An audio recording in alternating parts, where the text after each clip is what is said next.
Kelompok 8 Ahmad Baihaqi bin Takroni, Pranggong Arahan Indramayu, Ahmad Syifauddin bin Syukroni, Kroya Panguragan Cirebon, Muhammad Komarudin bin Yusuf, Bondan Sukagumiwang Indramayu, Muhammad Fami Idris bin Mudini Alamsyah, Tuk Kedaung Cirebon, dan Muhammad Rifki bin Paraan, Kadu Curug Tangerang.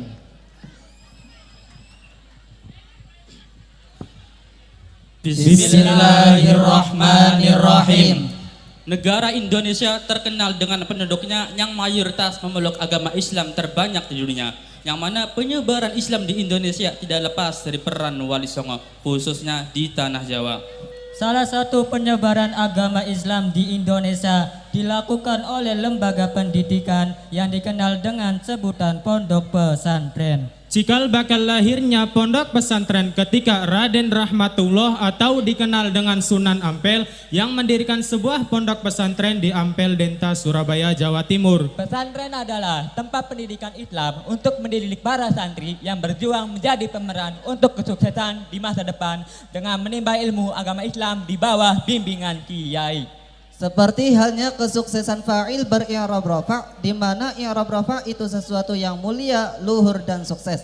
Dikarenakan adanya aktivitas fi'il yang selalu istiqomah mengamal pada fa'ilnya.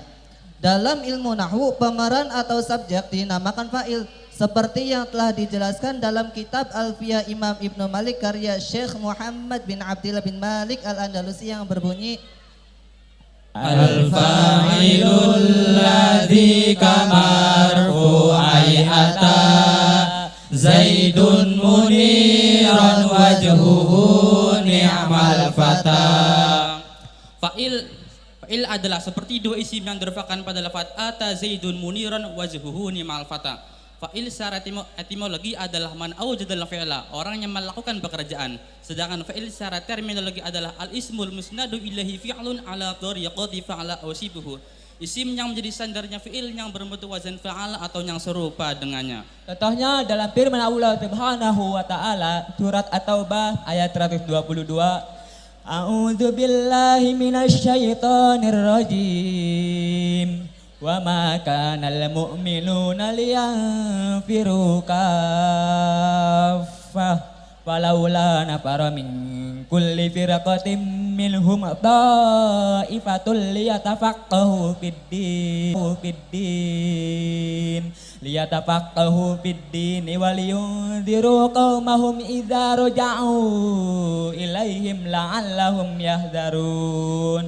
Tidak semestinya semua orang mukmin itu pergi berperang. Alangkah baiknya bila ada segolongan orang yang merantau untuk memperdalam agama, kemudian mengajar kaumnya bila telah kembali ke lingkungannya supaya masing-masing dapat menjaga diri.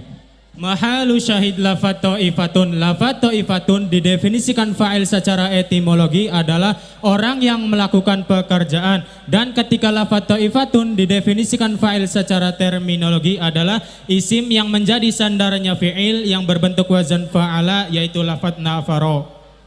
Dalam ayat yang telah disampaikan memberikan kandungan makna bahwa pendidikan agama adalah aset berharga untuk kesuksesan di masa depan. Dan ketika seorang santri ingin meraih kesuksesan, maka salah satu ketentuan yang harus dicapai adalah keistiqomahan.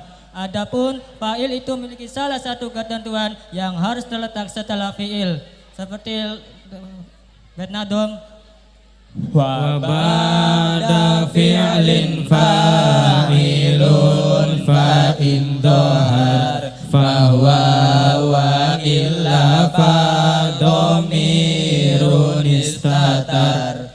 Fa'il itu ketentuannya harus terletak setelah fi'il, baik itu fa'ilnya isim dohir maupun fa'il isim domir. Contoh fa'il isim dohir dalam kitab Muhtasar Abi Jamroh lil Bukhari atau yang nama aslinya Nihaya fi Badil Khair wal Ghoyah karya Imam Abdullah bin Abi Jamroh al-Azdi. Al-Bukhari qala Rasulullah sallallahu alaihi wasallam may yuridillahu bihi khairan yufaqihu fid din wa innamal ilmu bitta'allum. Imam Bukhari berkata, Rasulullah Shallallahu Alaihi Wasallam bersabda, barang siapa yang dikehendaki Allah menjadi orang baik, Allah akan memahamkannya dalam agama, sedangkan ilmu hanya diperoleh dengan ta'allum. Mahallus syahid lafzul jalalah, yaitu lafaz Allahu.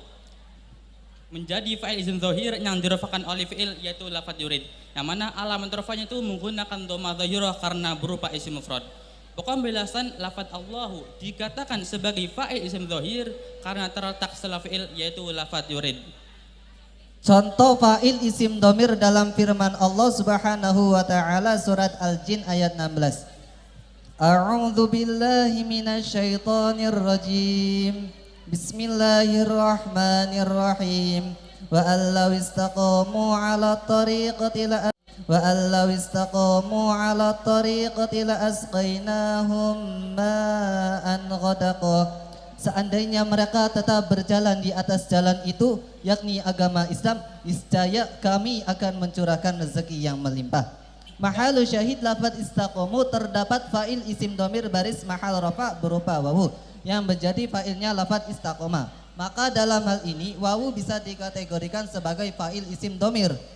Dalam ayat yang telah diterangkan memberikan kandungan makna. Ketika seorang santri menimba ilmu di pondok pesantren secara istiqomah, niscaya Allah akan memudahkan dalam meraih kesuksesan. Dan ketika santri ingin meraih kesuksesan, maka tidak hanya memiliki satu ketentuan atau dua ketentuan saja, melainkan ada beberapa ketentuan untuk meraih kesuksesan. Adapun ketentuannya fa'il bukan hanya terletak setelah fi'il, melainkan juga harus mufrad yang tertuang dalam bait nadhom. Wajarridil fi'la idza ma usnida lisnaini au jam'in kafaza syuhada. Fi'il itu ketentuannya harus mufrad ketika disandarkan pada fa'il yang berupa tasniyah atau jama', contoh lafaz faza syuhada. Menurut ulama ahli nahwu, apabila fi'il disandarkan kepada isim zahir baik berupa tasniyah atau jama', maka fi'il wajib dibebaskan dari alamat yang menunjukkan tasniyah atau jama'. Dengan demikian, bentuk fi'il harus sama dengan bentuk fi'il yang disandarkan kepada fa'il yang berupa isim mufrad. Seperti lafaz faza syuhada, mahalu syahid lafaz asyuhada yang asalnya yaitu lafaz asyuhada'u, itu merupakan fa'il isim zahir yang dirofa'kan oleh fi'il yaitu lafaz faza yang alamat rofa'nya menggunakan dhamma zahirah karena berupa jamak taksir. Pokok penjelasan kalimat fi'il lafaz faza yang disandarkan kepada fa'il isim zahir yaitu lafaz asyuhada. Maka lafaz faza itu ketentuannya harus mufrad meskipun disandarkan kepada fa'il isim zahir yang berupa jamak taksir yaitu lafaz asyuhada.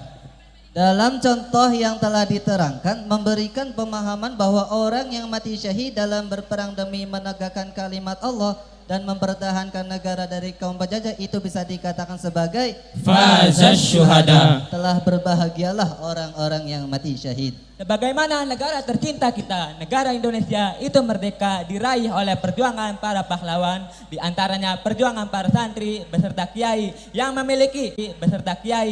memiliki peranan penting dalam merebut kemerdekaan Indonesia. Karena santri juga di samping mendalami ilmu agama, mereka juga ikut berperang serta mengangkat senjata serta mengorbankan jiwa dan raganya untuk melawan penjajah. Dengan semangat juang yang tinggi, mereka berhasil mengusir penjajah dan meraih kemerdekaan serta mengibarkan bendera negara kesatuan Republik Indonesia. Berkibarlah bendera negeriku, berkibarlah engkau di dadaku, tunjukkanlah kepada dunia semangatmu yang panas membara. Aku ingin kepal tangan ini menunaikan kewajiban putra bangsa yang mengemban cita hidup dalam kesatuan. Hidup dalam kesatuan negara Republik Indonesia. NKRI Harga mati. Sekian, terima kasih.